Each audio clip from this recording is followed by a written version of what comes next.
absolutely love LASCON, so thank you.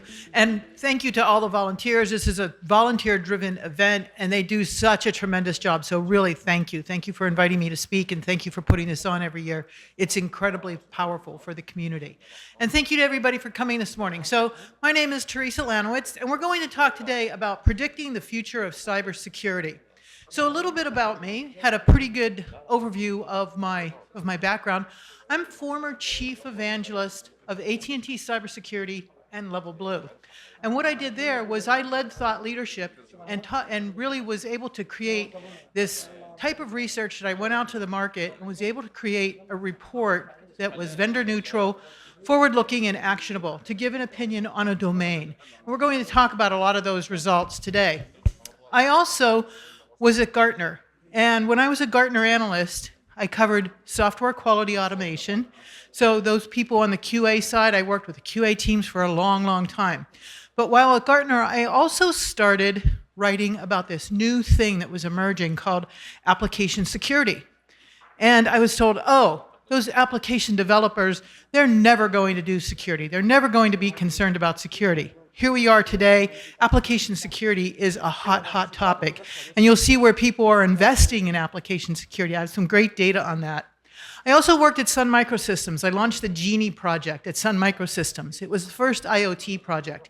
And the use cases that we had were some things such as you come home from work at night, you don't know what to make for dinner. Based upon the contents of your refrigerator, you would automatically be able to get recipes downloaded to your stove, to your microwave, wherever you wanted to cook.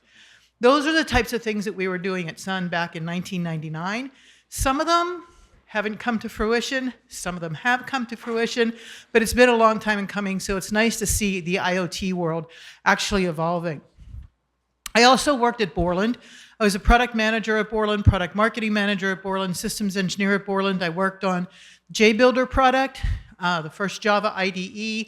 I worked on C++, and I started my career as a software developer with McDonnell Douglas, where I held a Department of Defense top secret security clearance. So that's just a little bit about me, who I am, and where I've come from. So this idea of building cyber resilience to predict the future, what do you want to do? As a company, what do you want to do?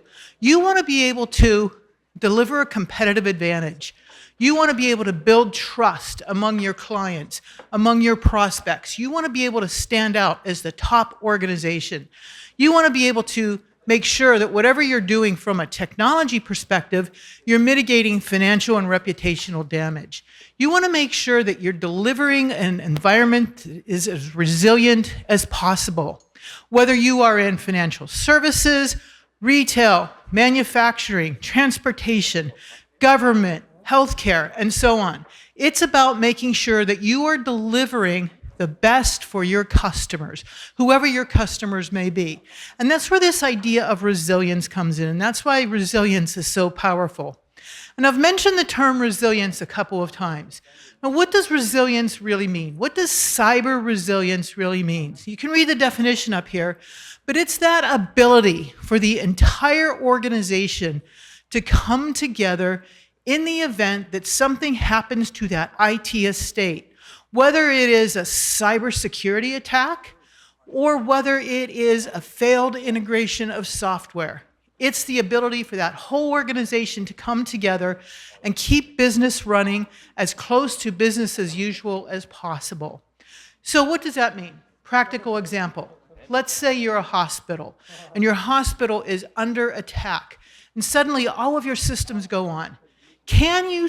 Your systems go down? Can you admit patients? Do you have the manual capabilities to admit patients? Do you have forms that people can fill out? Do you even have paper and pencil that you can give to the patients who are coming in who need to be admitted? That's what cyber resilience is all about. Keeping your business running in the event of some unforeseen activity, whether it's cyber or something else. And so today we're going to talk about how cyber resilience impacts the business agenda, the C-suite agenda, how attacks are actually evolving, the new types of attacks that people are looking at. Spoiler alert, AI is included in that. And then where vulnerabilities are, what's going on with the software supply chain, and how this is a cultural shift. And one of the things that I wanted to mention while we're talking a little bit about cyber resilience is, if you have been attending these talks over the past couple days, the talk that Shannon just gave, the talk that Jeff gave yesterday, and here is a keynote address. I went to a great session yesterday on AI and the return on investment of AI from a project manager's perspective. There was a great talk yesterday on Kanban. All of these talks had one thing in common. They talked about the need to communicate. And if you're thinking about cyber resilience, there's a whole lot of communication that comes into play there. So we're talking today about predicting the future. If you want to predict the future, you really want to understand the past. So what are some of the very early cyber attacks that we saw? Back in 1834, yes, that's not a typo, 1834, the French telegraph system was attacked. It was a cyber attack. The telegraph system was used to relay financial information. There were two brothers who realized, there's a person sitting in this office, in this telegraph office, who would be able to give us this valuable financial information that's being relayed back to the banks, back to the stock market, and so on. They compromised that person, and that person was giving them this incredible financial information. They were making a lot of money. One day, the person they had in that office doing that data exfiltration was sick. And he felt so badly about what he was doing that he said, you know what? I've been feeding these people this information and I've been making a lot of money off of it. The two brothers who were doing it, they were arrested back in 1834 for what we now know as a cybercrime, but there were no laws on the books to be able to prosecute these brothers, and they walked away. So that's a really good example of insider threat, man in the middle, back in 1834. In the late 1950s, 1960s, there was a toy inside of Captain Crunch cereal, and it emitted a sound of 2,600 hertz. That's what the phone used to be able to make international phone calls. And people figured this out pretty quickly, and they were able to do what they were calling phone phreaking. They invented these things called blue boxes, where they were able to steal international phone calls, because long-distance phone calls, international phone calls, they were really expensive at the time. There were two young men, one by the name of Steve Jobs, one by the name of Steve Wozniak. This is how they got their start. This is one of the first examples of a deep fake. Move on to 1961 at MIT. People were stealing credentials from punch cards, from computer punch cards. An early example of credential theft, early example of how people were taking advantage of misusing identity. We hear so much now about identity is the new perimeter, identity is everything we have to protect. This is an early example. So in order to understand what's going to go on in the future, you have to be able to understand the past. And so what happened in 2024 that is really setting the stage for 2025? In 2024, we had two really big events. One was cyber-related, one was an integration issue. We had a major healthcare event, major healthcare attack, because multi-factor authentication was not implemented. And after that major healthcare attack, we then saw everybody in the healthcare organization rush to implement multi-factor authentication, also as well as other vertical markets. Manufacturing, retail, financial services, multi-factor authentication was one of the things that everybody was talking about in 2024, and now we're doing in 2025. In fact, if you look at, we're in the middle of Cyber Awareness Month right now. If you look at what's going on at Cyber Awareness Month, one of the keys is multi-factor authentication. Make sure you're enabling multi-factor authentication. The other thing that happened in 2024 was an integration issue. July 19th, there was a big security company was rolling out a new version of its software, and it took down systems worldwide. Planes, banks, hospitals, everything was down July 19th, 2024. And in some cases, it took these businesses who were running this software, it took them not hours, not days, not weeks, but months to actually be able to recover from this outage that happened. And it was seen as the largest outage in the history of IT. And what this outage did was it kind of laid the groundwork for what we were starting to see now in 2025. That people were now moving to this idea of cyber resilience. They're saying we have to be able to come together. We have to be able to talk to one another to understand what happens when our systems go down. So these two events in 2024 really precipitated what we're seeing now in 2025 and will continue to see in 2026. So let's talk about cyber resilience and how it helps to build business confidence. So cyber resilience barriers, and this data is coming from the LevelBlue research that I did at the beginning of the year. So in 2024, what we were seeing is there wasn't a whole lot of awareness for cyber resilience. Now in 2025, what we're seeing, a lot of awareness for cyber resilience. In fact, over 12 months, we're seeing tremendous improvements. So what we're seeing in 2025, 55% of organizations are saying they will not fund cyber resilience versus cybersecurity. And in 2024, that number was at 72%. So that's a 17% drop between 2024 and 2025. What happened in 2024? We saw that big outage. Organizations said, we have to make sure we're bringing everybody in. We're bringing in our development team, our operations team, our PR teams, our legal teams. We're bringing everybody together if there is some type of event. So suddenly organizations are saying, yes, we're going to fund this thing called cyber resilience. Then we see this, that in 2025, 55% say that governance teams do not understand cyber resilience. That's a pretty high number, but in 2024, 71% of governance teams, the people who are making up the rules about how your organization operates, the people who are enforcing those rules, they didn't understand what cyber resilience was in 2024. We had a 16% improvement in that between 2024 and 2025. Now in 2025, 55% say that cyber resilience is not seen as a whole organization priority, versus in 2024, there were 73% who said it's not a whole organization priority. What happened? We had that MFA problem, and we had that big outage. Suddenly, people were saying, it's the whole organization. We have to speak to our development team, to our production team, to our operations team, to our security team. We can't live in silos. We can't continue to live in those silos. So overall, the ability to understand why cyber resilience is so important is improving.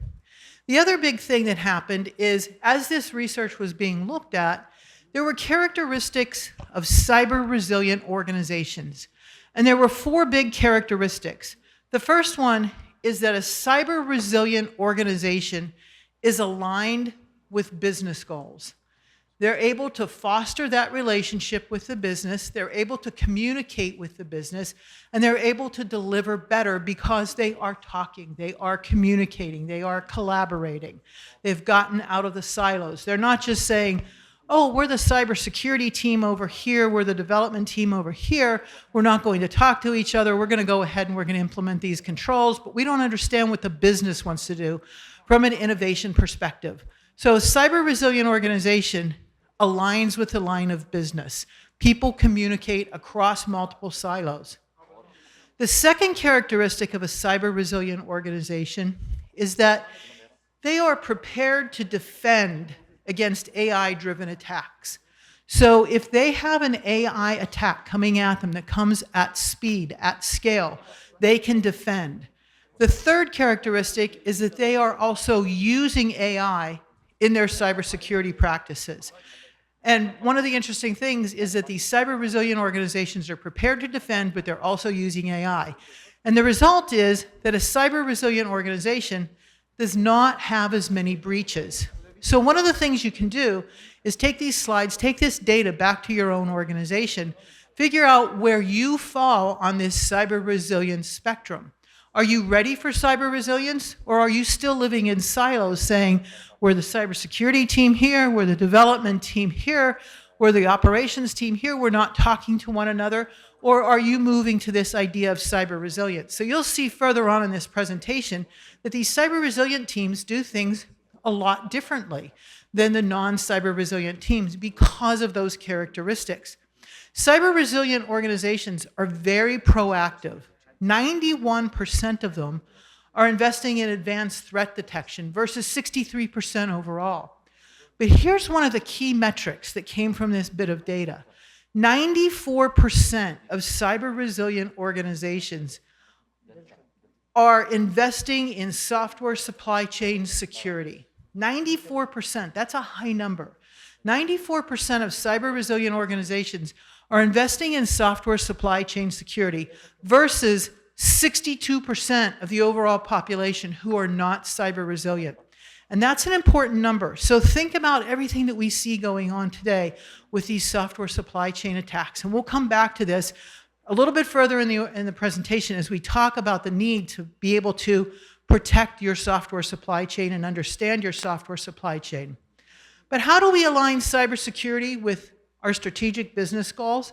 And what is the business impact? This question was, what does your organization see as some of the top priorities?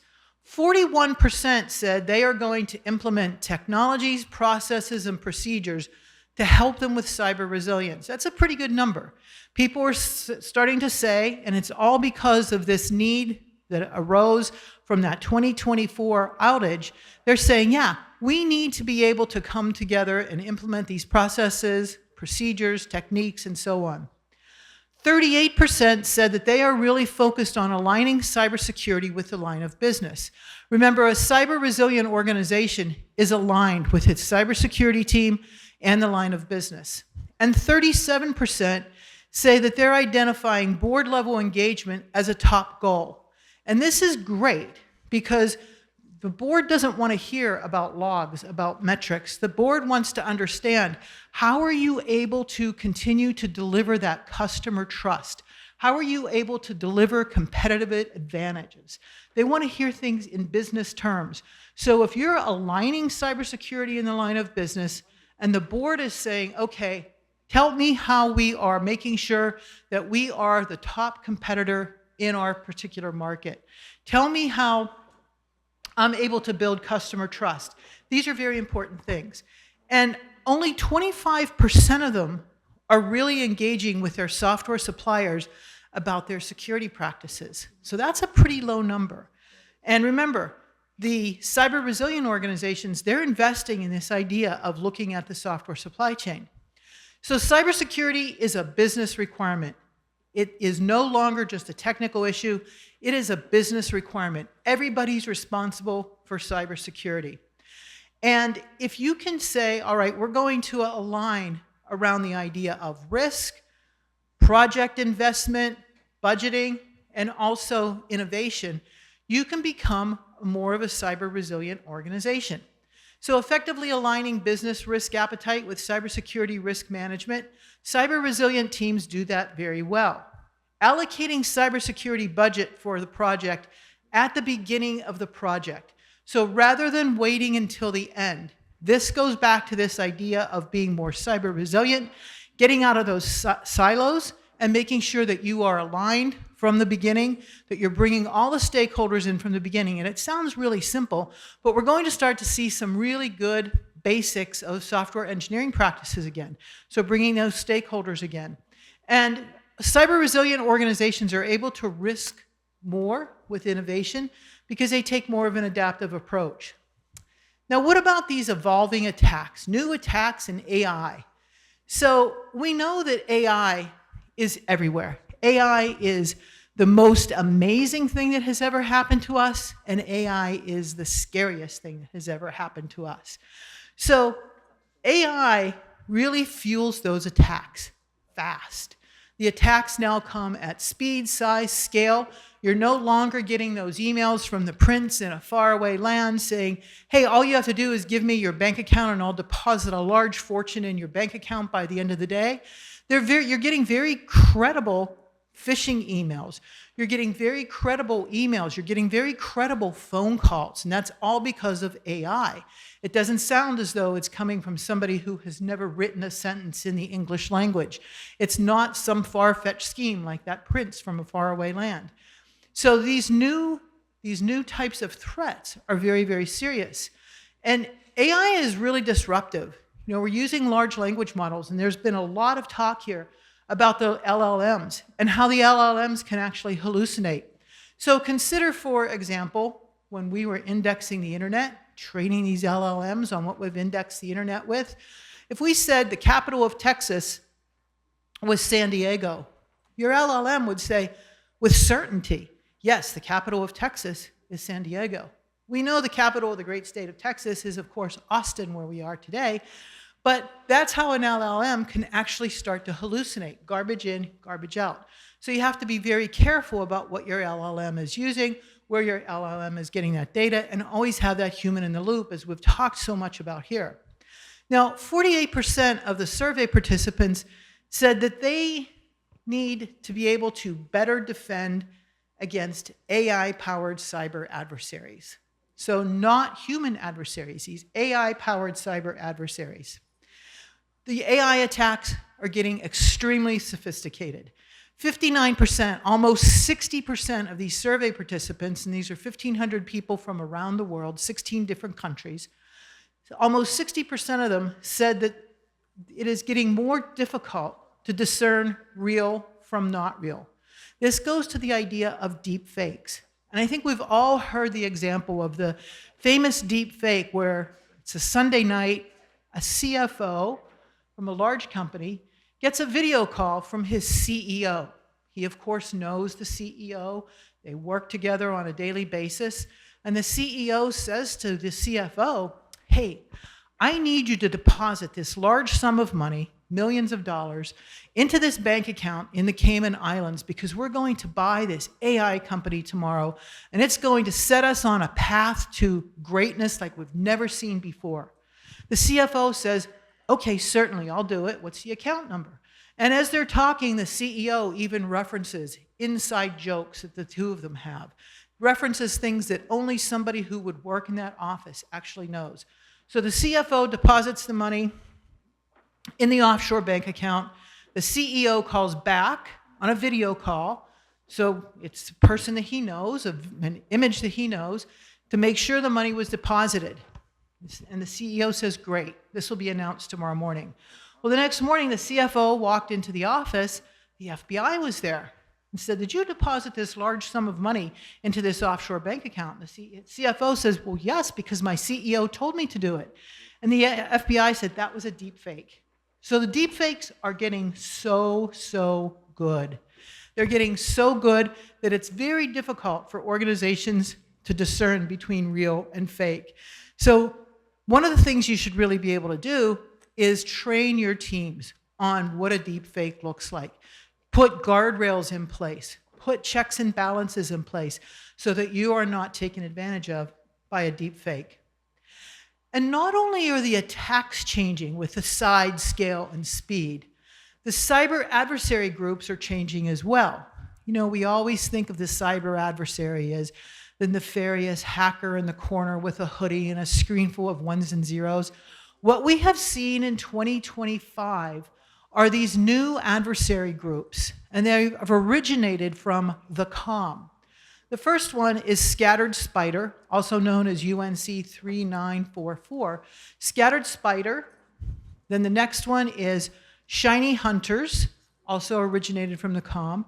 And then Lapsus. These three adversary groups, Shiny Hunters, Scattered Spider, and Lapsus, they are all young, and they are all native English speakers, American, British, Australian. So they are very good at social engineering. They're very good at calling a help desk and saying, hey, I need to get into my account. I forgot my password, and my boss is really pressuring me because I need this information. And if you go and you read about any of these adversary groups, you can see the attacks that they have perpetrated. We saw in the early part of 2025 a lot of attacks on the retail sector in the UK. Major department stores, major brands in the UK, a major API attack in the UK perpetrated by Scattered Spider. And they got pretty brazen. They said, hey, we did this in the UK. United States, you're next. And if you go and you look at some of the attacks that happened in the United States in the early part of this year, back in May, June, it was Scattered Spider. So now, Scattered Spider, Shiny Hunters, and Lapsus, they've joined forces, and they're known as Scattered Lapsus Hunters, or the Trinity of Chaos. And what they've done is they've gotten together and they've said, hey, we each have our own special skills, our own unique abilities, so we're going to work together. Back in August, one of the largest car manufacturers in the United Kingdom was hit by an attack from, what are they calling themselves now? From Scattered Lapsus Hunters. So this coalition of these three groups of Scattered Spider, Shiny Hunters, and Lapsus. This major car manufacturer was hit in August by an attack from this newly formed group to work together. Cars weren't being produced. They just went back into minimal production yesterday, October 23rd. They've been out since August because of this attack. This was probably the largest attack in the history of the UK. $2.65 billion US, 1.9 billion pounds. And 5,000 businesses in the supply chain were interrupted. That means companies may have gone out of business. People lost their jobs. They were sending people home from work. Think about a car and everything that goes into building a car. Think about that supply chain that you have for manufacturing. You have all the parts. You have the interior. You have the carpeting. You have the overhead liner. You have the little fasteners that hold the nozzles together, that hold the wires together in the wiring harness. That is part of the supply chain. That whole supply chain was impacted, 5,000 companies. That was a major attack. So these adversaries are becoming a lot more brazen. They're young, they're native English speakers, and they're very good at social engineering. So one of the things from this research from LevelBlue is where the attacks are happening, where people are concerned about attacks. And these are the more traditional attacks. And I don't think anybody should be surprised that 60% say that ransomware is the biggest attack type that they're concerned with. So ransomware kind of makes sense, right? But the big one here is that only 38% think that they're going to be hit with a DDoS attack. Good old DDoS. Take your systems offline. Take your manufacturing plant offline. Take some type of device offline. Only 38% think they're going to be hit with DDoS attacks. And the more surprising number here is that only 38% are prepared for those DDoS attacks. So what about your organization? Are you prepared for DDoS attacks? What are the attack types that you think are going to impact your company the most? And then the next thing here are the emerging attack types. And these emerging attack types are really interesting. Quishing, smishing, quishing, QR codes, putting some type of malware into a QR code. We scan QR codes with abandon. I went into my doctor's office just for a checkup, and I walked into his office, and there were no fewer than 10 QR codes you could scan. One was, hey, scan this QR code to buy this piece of art on the wall. Scan this QR code and give me your financial information to buy this artwork. Scan this QR code to avoid standing in the queue the next time you come in. Put your personal health information in here. Put your PHI, put your PII in here. Join this group for better exercise. Join this group to understand how to prevent knee injuries. There were all these QR codes all over the doctor's office. So I mentioned this to my doctor, and the next time I went in, all the QR codes were gone. So QR codes are one of those areas where the adversary knows that we will scan. We will put our information in. We'll put our name, our address, our credit card number, our social security number, our health information. We'll put all of this into something that we scan from a QR code. On Wednesday night, before the conference started, the LastCon team was gracious enough to host a speaker event for us. And the speaker event was at a place where you could play pool, you could bowl, you could do axe throwing. Axe throwing was something we all wanted to do. In order to enter the cage with a deadly weapon, an axe, you had to scan a QR code so you could sign a waiver. And all of us are a bunch of security nerds, so we looked at this QR code, we all looked at each other and said, scanned it, and we're like, okay, it's secure enough. So we went in, we put the information in, all we had to do was sign the waiver, and we were off to throwing axes. But you have to have that healthy skepticism about scanning QR codes, because quishing is an attack type that's on the rise. People are also saying, yes, they're concerned about quishing, but they're also concerned about software supply chain attacks. That means it's something that you don't have control over. And remember, those cyber resilient organizations, 96% of them are investing in software supply chain security. Only 25%, remember, say that they're actually going to look at their software suppliers to understand what their security practices are.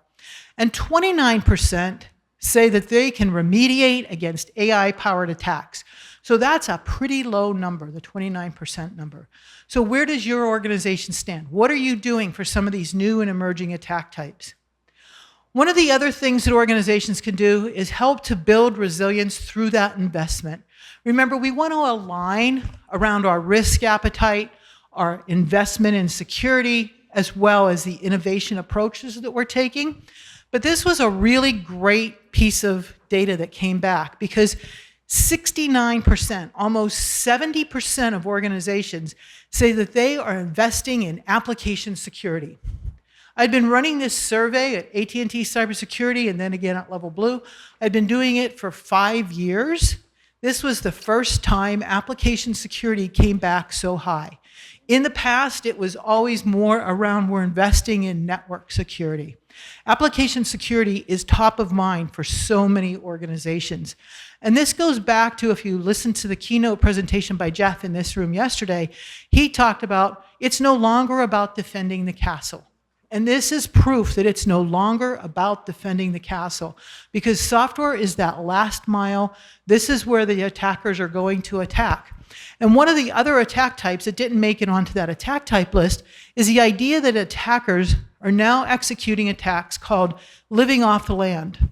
They know where the vulnerabilities are in commercial off-the-shelf software that everybody's running. And not everybody patches. Again, one of the pillars of Cyber Awareness Month is patch your software. Not everybody patches. So you have this software that might be unpatched, and the adversary knows where the vulnerabilities are. They go in there, and they just can move laterally through your network, get anything they want. So 69% are investing in application security. 67% said they're investing in machine learning for pattern matching. Again, this move to be able to use AI to defend against any type of attack. 67% are investing in cyber resilience processes, and 64% are investing in generative AI for social engineering, so that they can help defend against social engineering. Remember, those cyber resilient organizations, they're using AI in their security practices, but they're also able to defend against AI. So these numbers, as far as where people are investing, are very impressive. What we also see is that cyber resilient organizations, they're getting a lot of help from external areas. They're getting help from incident response specialists, they're getting help from threat intelligence teams, and they're also getting help from legal experts to help them understand what they need to do in the event of some type of outage. So what about software supply chain? We've talked a lot about software supply chain and some of the problems with it. Where are you getting your software? Are you getting everything internally? Are you developing everything internally? Are you getting it from open source? Are you getting software from a trusted third-party provider that you've been working with for years and years and years? And is that trusted third-party provider that you're working with, are they then outsourcing it to another, a fourth party, a fifth party, an nth party? Where's that software coming from? Is it something that is commercial off the shelf or COTS software? Is it something that is AI generated, AI developed, vibe coding? Where are you getting your software? So think about your own organization and where your software is coming from. It's probably coming from a variety of these places, if not all of these places. So software supply chain visibility. There's very poor visibility into the software supply chain. 49% of organizations have very low, so almost 50% of organizations have very low visibility into their software supply chain. So it's half and half. And what do they want from their software supply chain? You can see what they want. But kind of pretty far down the line, they want to be able to identify third-party ingredients in source code. Only 29% are saying that. Only 29% are saying, we're getting our software from a third party, whether that be open source, a trusted third party they've worked with, an nth party that they've worked with. Only 29% say they are concerned about those ingredients coming from the third party. The SBOM, only 27% are concerned about the software bill of materials. And the more work you're doing, the SBOM becomes more and more important. So the software supply chain, there's low visibility. People really don't understand what they want to get out of their software supply chain. But what we know is that CEOs really know that the software supply chain is a weak link.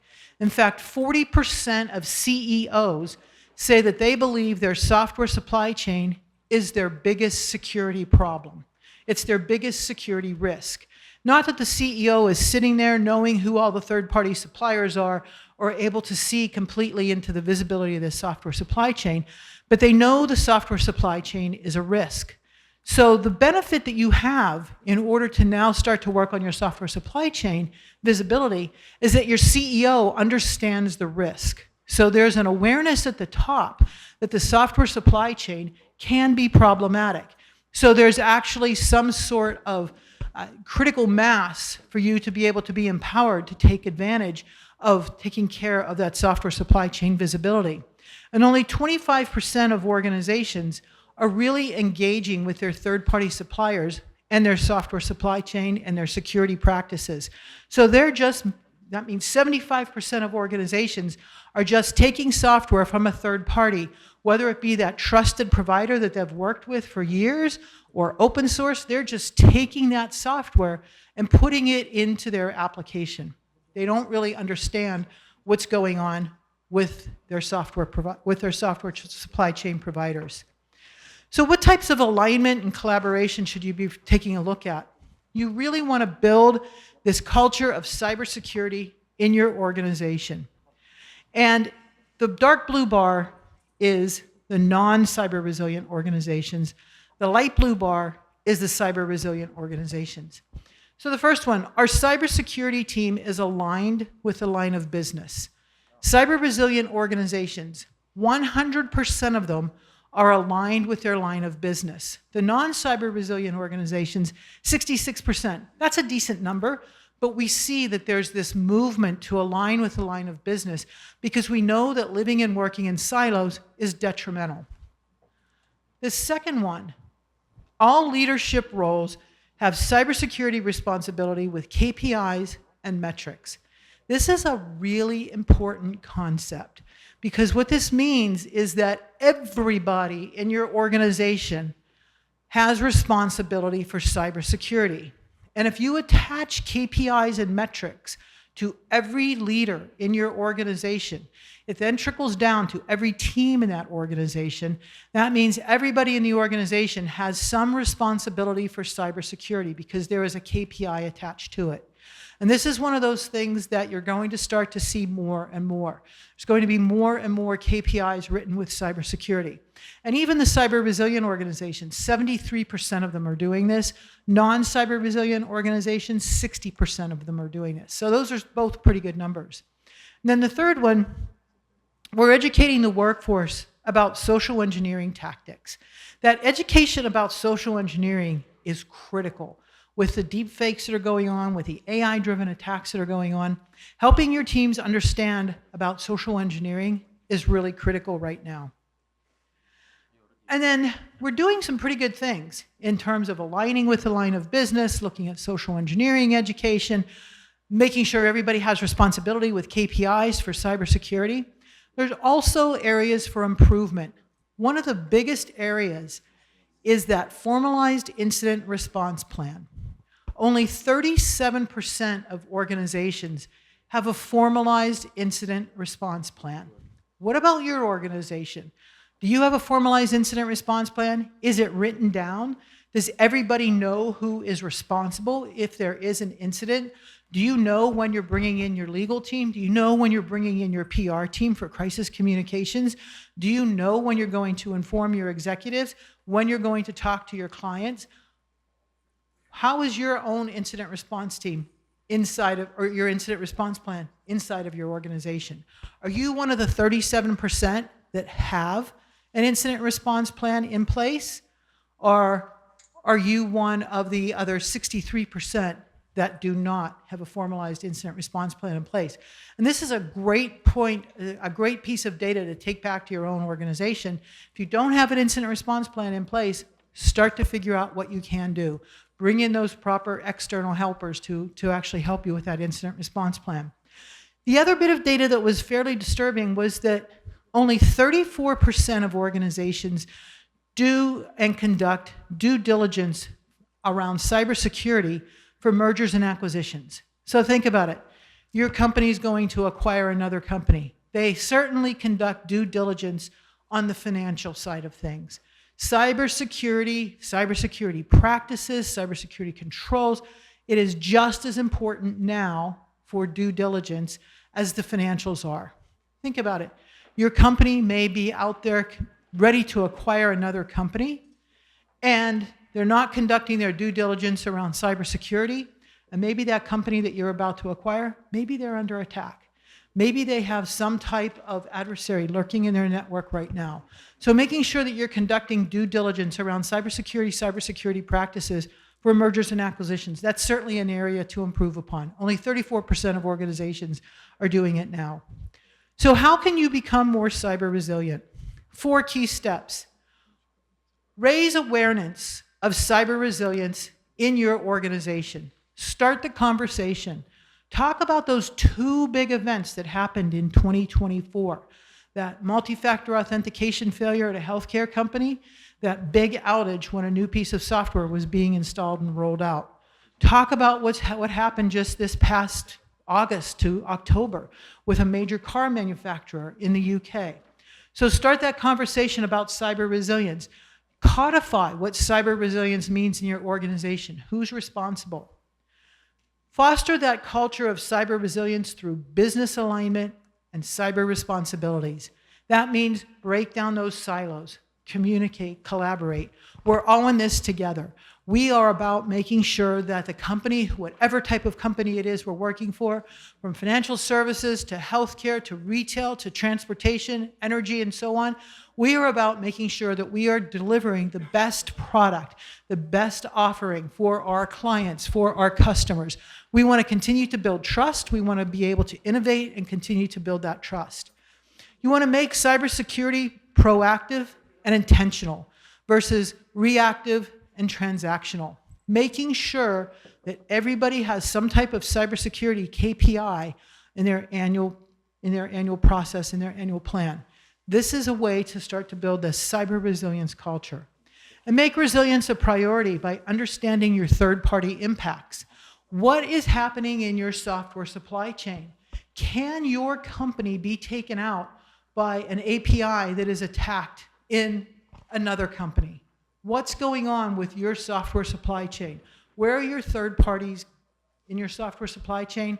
What are their security practices? In the previous session, Shannon had up here, asked for an annual review of cybersecurity practices in your supply chain. This is something you need to be doing on a regular basis and understanding what those cybersecurity practices are with everybody you're working with in your software supply chain. So thanks very much. You've been an excellent, excellent audience. And do we have any questions? No? So No question? I've got one, Teresa, Okay. if you don't mind, please. Sure. So I'm trying to get a sense of how much should we be reporting to the board from an incident level? Like I report to the CTO, he reports to the board, I trust him, but like what level of detail needs to go up there? If we have a minor one, do we need to talk about that? Should they just get aggregate statistics or, just general thoughts about that? It's about the business. It's about how it's going to impact the business.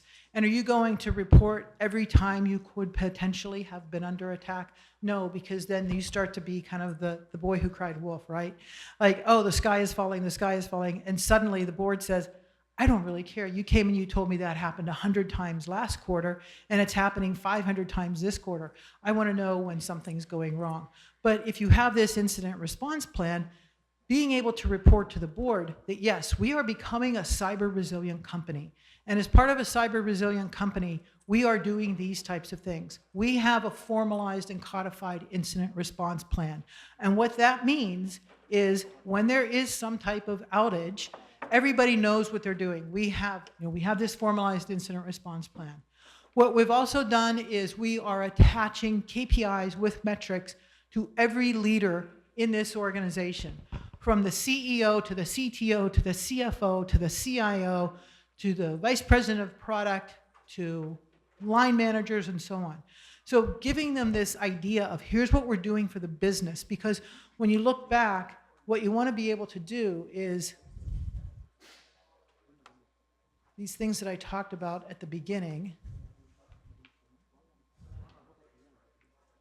These are the things that you want to be able to do. Build and create that customer trust. And the board, that's what the board is concerned about. Yep. Okay, I think we are at time. Thank you so much.